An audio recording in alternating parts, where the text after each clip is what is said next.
وجدة البهية والرقصة المعروفة بمدينة وجدة الرقادة مع فرقة الرقادة البراهمة من وجدة، فرقة اللي كتحيي الثقافة الشعبية بشرق المغرب، مجموعة برئاسة المقدم عبد الحميد إبراهيم، تأسست سنة 2001، لها مشاركات بكل جهات المملكة. السلام عليكم. عليكم السلام.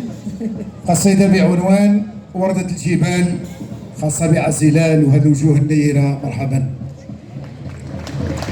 وهي من نوع القصيدة البدوية التي تتمتاز بها شرق المملكة المغربية الحبيب. رافقني يا صاحبي نعمل زورة، وحوم بيا كي طير على الجبال، للأطلس الزين حلق في البكرة، شد طريقك روح فوت بني ملال.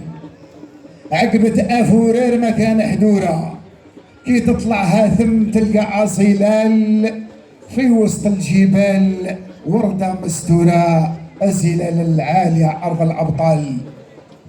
الله. في وسط الجبال وردة مستورة، أصيلال العالية أرض الجمال، يفرح قلبك بالوجوه المبشورة، وتتشرف بناس هذوك الأبطال، أخصيل الجود فيهم محفورة، كرمين الضيف بيهم دير الفال.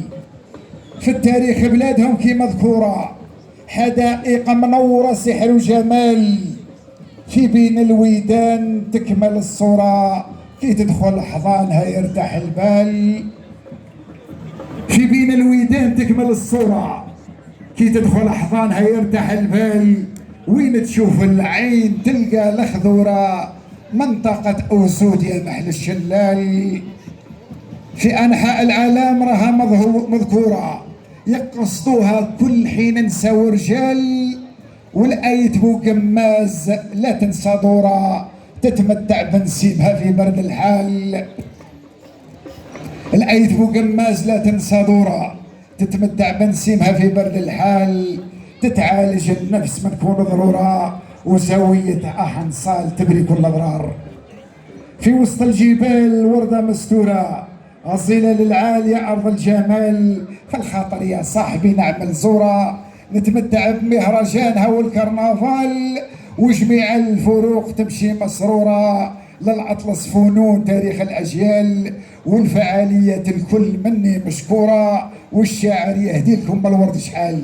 شكرا. يا سلام، هذه قصيدة وجدية من إبداع وجدي وكلمات وجدية لمنطقة الأطلس، خصوصا مدينة أزلال، وكذلك إبداع في حق مهرجان فنون الأطلس بجماعة أزلال، إهداء من طرف فرقة الرقادة البراهمة من وجدة البهية.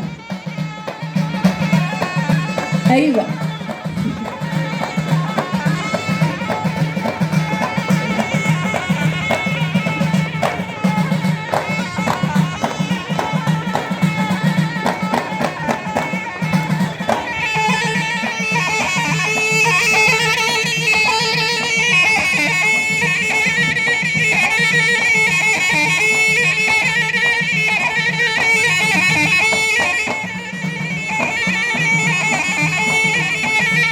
هكذا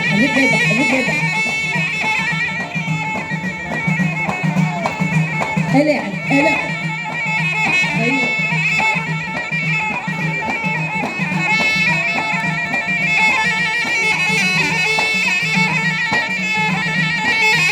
وجدة هكذا براهمة.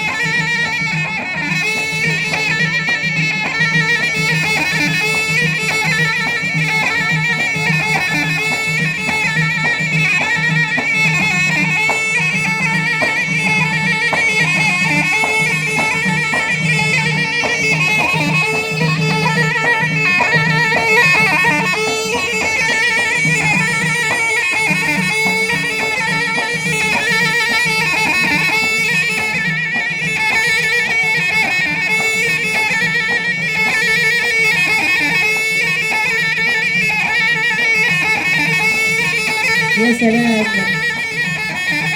الرقادة البراهمة من وجدة.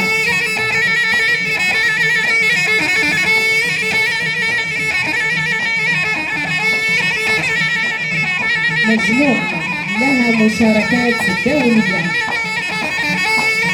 كمهرجان فولكلور العالم بالأندلس، مهرجان الدولي لفن الراي، مهرجان القصيدة الحصرية بالعلوم الصافية الكبرى.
يا سلام.